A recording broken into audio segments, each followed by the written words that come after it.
Pasukan militer Rusia dan NATO bentrok di wilayah Baltik. Laut Baltik menjadi arena manuver militer simultan antara Rusia dan Aliansi Atlantik Utara. Moskow melakukan latihan serangan rudal, sementara Aliansi mengadakan latihan terbesar tahun ini.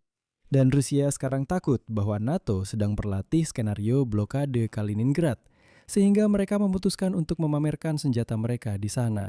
Namun penting untuk dicatat bahwa akhirnya latihan NATO tidak lagi sekedar pertunjukan belaka. Sehari sebelumnya, laporan dari kampanye internasional untuk penghapusan senjata nuklir telah dirilis. Dan dari laporan itu diketahui bahwa negara-negara Eropa diam-diam namun aktif meningkatkan pengeluaran untuk program penangkalan nuklir dan modernisasi persenjataan nuklir mereka.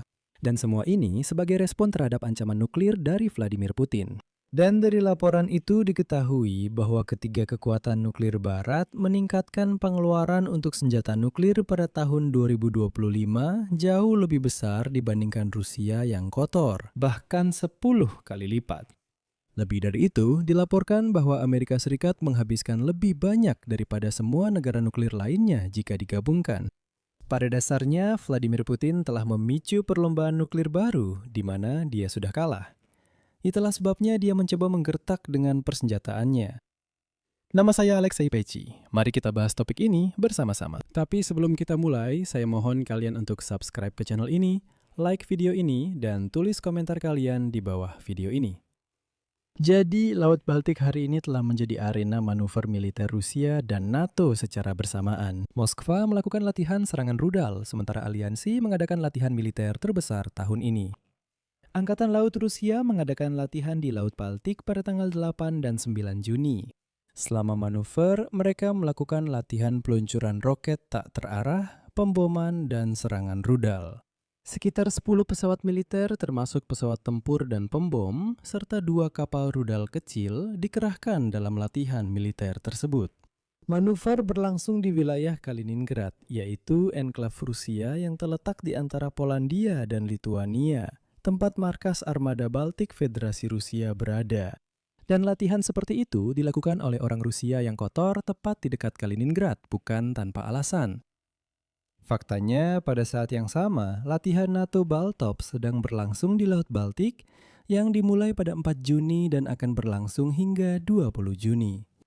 Sekitar 20 kapal dari 15 negara dan sekitar 6.000 personel militer ikut serta dalam latihan tersebut. Latihan ini dianggap sebagai latihan militer terbesar di kawasan Baltik tahun ini. Dan di Rusia, mereka benar-benar mulai panik.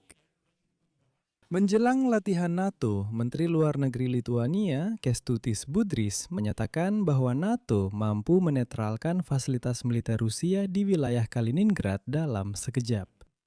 Menteri Lituania menekankan bahwa aliansi harus menunjukkan kepada Moskow kesiapan untuk menembus benteng Rusia di Kaliningrad dan mencegah penggunaan sistem rudal serta pertahanan udara yang ditempatkan di sana terhadap negara-negara lawan. Sebagai tanggapan atas hal ini, Vladimir Putin mulai mengancam Eropa dengan perang dan menyatakan bahwa Rusia memiliki cukup sarana untuk melindungi Kaliningrad dari serangan apapun. Itulah sebabnya mereka mengadakan latihan ini pada 8 dan 9 Juni. Namun, ancaman Putin tidak lagi berhasil. Ancaman terus-menerus dari Moskwa untuk menyerang negara-negara Eropa dengan senjata nuklir membuat orang Eropa secara aktif meningkatkan pengeluaran untuk program penangkalan nuklir dan modernisasi persenjataan. Faktor tambahan adalah ketidakpastian yang ditimbulkan oleh pemerintahan Donald Trump, yang juga berusaha memperkuat posisinya setelah semua perjanjian dengan Rusia tentang pembatasan senjata strategis dihentikan. Ketiga, kekuatan nuklir barat meningkatkan pengeluaran untuk senjata nuklir pada tahun 2025 jauh lebih besar dibandingkan Rusia. Total pengeluaran dari 9 negara nuklir di seluruh dunia meningkat hampir 20% menjadi 119 miliar dolar. Semua hal ini disebutkan dalam laporan dari kampanye internasional untuk pelarangan senjata nuklir. Dilaporkan bahwa ini adalah pengeluaran tertinggi sejak mereka mulai melakukan perhitungan pada tahun 2020. Peningkatan terbesar terjadi sebesar 22% atau dalam nilai uang mencapai 12,5 miliar dolar. Sejak tahun 2020, pengeluaran nuklir meningkat. Rusia dan Amerika Serikat telah menghabiskan total hampir 70 miliar dolar. Ini lebih banyak daripada gabungan semua negara lainnya. Inggris meningkatkan investasinya sebesar 17%. Prancis hampir menaikkan pengeluaran nuklirnya sebesar 10%. Pada akhirnya total pengeluaran mereka hampir 90 miliar dolar. Hampir 10 kali lipat dari pengeluaran nuklir Rusia. Rusia hanya menghabiskan 9,5 miliar dolar. Rusia, seperti yang dicatat oleh organisasi internasional ini, mengalokasikan anggaran militernya terutama untuk agresi terhadap Ukraina. Dan pertumbuhan tahunan pengeluaran Rusia untuk senjata nuklir, yaitu 6%, ternyata lebih kecil dibandingkan dengan semua negara lain di dunia. Seperti yang disebutkan dalam laporan, keterbatasan kemampuan finansial Rusia diimbangi dengan apa? Retorika dan propaganda. Dan sekarang menjadi jelas, mudah dimengerti, sangat jelas. Mengapa Raja Telanjang Vladimir Putin terus-menerus mengancam semua orang dengan senjata nuklir dan meluncurkan Oresnitnya yang cuma gertakan? Mengapa semua propagandanya berteriak, mari kita serang Eropa dengan senjata nuklir untuk menakut-nakuti? Faktanya, menurut laporan, Putin pada akhir tahun 2024 telah menyetujui dasar-dasar kebijakan negara yang diperbarui di bidang penangkalan nuklir.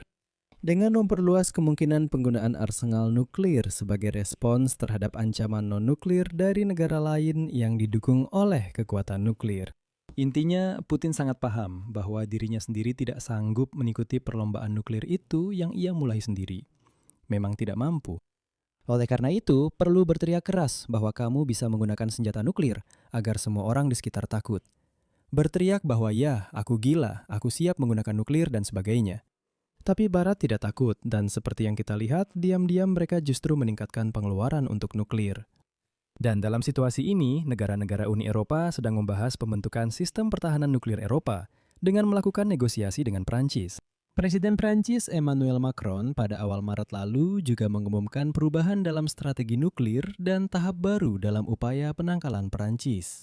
Prancis berniat untuk menambah persenjataannya. Saat ini mereka memiliki sekitar 290 hulu ledak itu secara resmi dan memperluas pelindungan nuklirnya kepada para mitra. Sekali lagi, Prancis, omong-omong, adalah satu-satunya negara di Eropa yang memiliki senjata nuklir sendiri. Mereka bilang, mungkin kami akan memperluas persenjataan kami, biar jumlah hulu ledaknya lebih banyak. Macron saat itu menyebut Jerman, Polandia, Yunani, Belanda, Belgia, Denmark, dan Swedia. Kerjasama dengan negara-negara tersebut akan mencakup latihan bersama dengan menggunakan senjata nuklir dan penempatan sementara jet tempur Prancis beserta senjata nuklir tersebut di wilayah mereka. Idenya adalah bahwa pesawat-pesawat dengan hulu ledak nuklir ini akan terus berpindah-pindah di seluruh wilayah Eropa. Tujuannya adalah agar tidak ada yang tahu secara pasti di mana senjata nuklir itu berada saat ini dan dari mana senjata tersebut bisa diluncurkan. Dan sebagai alasan untuk mengubah strategi, Macron menyebut ancaman dari Rusia dan Tiongkok, serta perubahan prioritas Amerika Serikat di bidang pertahanan. Selain itu, pada saat yang sama di Inggris, mereka memiliki 225 hulu ledak.